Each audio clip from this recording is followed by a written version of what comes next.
5ই March মুম্বাইয়ের ওয়ানখেড়ে স্টেডিয়ামে তারিখটা ক্যালেন্ডারে দাগ দিয়ে রাখুন, কারণ এই দিনে ঠিক হয়ে যাবে 2026 টি-20 ওয়ার্ল্ড কাপের আসল রাজাকে। একদিকে আমাদের টিম ইন্ডিয়া যারা ওয়েস্ট ইন্ডিজকে কচুকাটা করে সেমিফাইনালে পা রেখেছে, আর অন্যদিকে ইংল্যান্ড যারা এই টুর্নামেন্টে এখনও হারেনি, কিন্তু বার্লার ব্রোকার বোধহয় ভুলে গেছে সামনে এবার গৌতম গম্ভীর আর সূর্যকুমার যাদবের ভারত দাঁড়িয়ে আছে।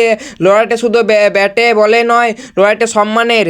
এটা ইতিহাসে ওয়েস্ট ইন্ডিজের সাথে সেই ম্যাচ যা হলো সেটা তো স্রোত ট্রেলার ছিল, আসল সিনেমা তো এখন বাকি আছে। ক্যালেবিনিয়াররা বোলারদের যেভাবে সঞ্জু স্যামসন আর তিলক বর্মা পিটিয়ে ছাল তুললে তাতে এক কথায় পরিষ্কার, এই ভারতীয় দলটা আর আগের মতো নেই। এরা ভয় পায় না, এরা পাল্টে হামলা করতে জানে। কিন্তু এখন প্রশ্ন হলো, সেমিফাইনালে যখন হ্যারি ব্রুকের সেই অজিও ইংল্যান্ডের সামনে আসবে, তখন আমাদের গম্ভীর রীতিমতো কী হবে? গম্ভীর কি কোনো গোপন চালছেন? ইংল্যান্ডে সেই অহংকার কি চুরমার হয়ে যাবে? সব বল ভিডিওতে সাথে দেখার সেই ভয়ঙ্কর একাদশ যা দেখে জোফরা আর্চার ও রাতের ঘুম উড়ে গেছে।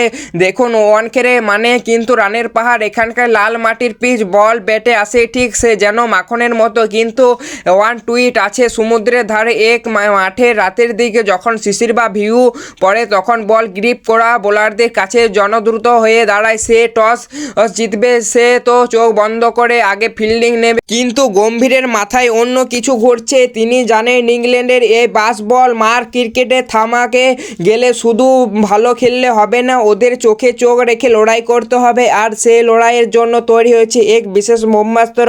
টিম ইন্ডিয়া ম্যাচে শুধু 10 রান করে আউট হওয়া ঈশান কিষান নিয়ে অনেকে কথা বলছে, কিন্তু বস ওপেনিংয়ে এই বাঁহাতি ছোট প্যাকেট বড় ধামাকা। কিন্তু আসল ওয়ানখেড়ে ছোট বাউন্ডারিতে ঈশান কিষান যখন ব্যাট ঘোরাবে, তখন গ্যালারিতে বল ছাড়া আর কিছু দেখা যাবে না। আর তারা সাথে কে থাকছেন জানে? এক্সপ্রেস সঞ্জু স্যামসন, যাকে এতদিন বসিয়ে রাখা হয়েছিল, সেই লোকটাই সুযোগ পেল 97 রানের এক বিধ্বংস ইনিংস খেলে প্রমাণ করে দিয়েছে সে একাই ম্যাচ জেতানোর ক্ষমতা রাখে। 12.4 আর 4 বিশাল ছক্কা। ইংল্যান্ডের বোলার তো এখনই ভিডিও অ্যানালিস্ট দিয়ে নিয়ে বসে পড়ছে, এই ছেলেকে থামাবে কি করে? 3 নম্বরে নামছে আমাদের নতুন অঙ্গরি ইমানিং তিলক বর্মা। জিম্বাবুয়ে হোক বা ওয়েস্ট ইন্ডিজ, এই ছেলেটা চাপের মুখে যেভাবে নিজেকে শান্ত করে রাখে, বড় শট খেলে, তা দেখে মন যেন বহু বছর কোনো খেলোয়াড় 4 নম্বরে নামাতে যথেষ্ট। সূর্যকুমার যাদব নিজের ঘরে মাঠে নিজেই চেনে দর্শকের সামনে স্কাই। যখন সেই 360 ডিগ্রি শটগুলো খেলবে, তখন ইংল্যান্ডের ক্যাপ্টেন হ্যারি ব্রুক হয়তো ফিল্ডার সাজাতেই ভুলে যাবেন। সূর্য মানে বিনোদন, সূর্য মানে গ্যালারিতে উৎসব। কিন্তু ভিডিওর আসল চমকটা কিন্তু এখন নয়। আসল খেলা শুরু হবে, মাঠে নামবে হার্দিক পান্ডে আর রিঙ্কু সিং। হার্দিক এখন যে ফর্মে আছে, ব্যাটে বলে আর 1 নম্বর পাওয়ার হাউস। আর রিঙ্কুর পারিবারিক কারণে কয়েকটা ম্যাচ মিস করার পর এখন এক ক্ষুধার্ত বাঘের মতো ফিরছে ডেথ ওভারে। রিঙ্কু শান্ত মাথায় লম্বা ছক্কাগুলো হবে ইংল্যান্ডের কফিনের শেষ পড়ে। সাথে আর আছে শিবম দুবে, যার কাজে হলো স্পিনার দেখলে মাঠের বাইরে পাঠিয়ে দেওয়া।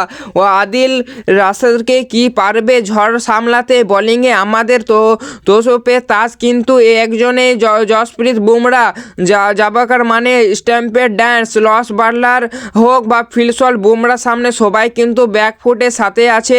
হর্ষদীপ সিংয়ের সেই বিষাক্ত ইনিংস আর আকাশের প্যাটেলের ক্যাপ্টে বোলিং, আর সবশেষে আসবে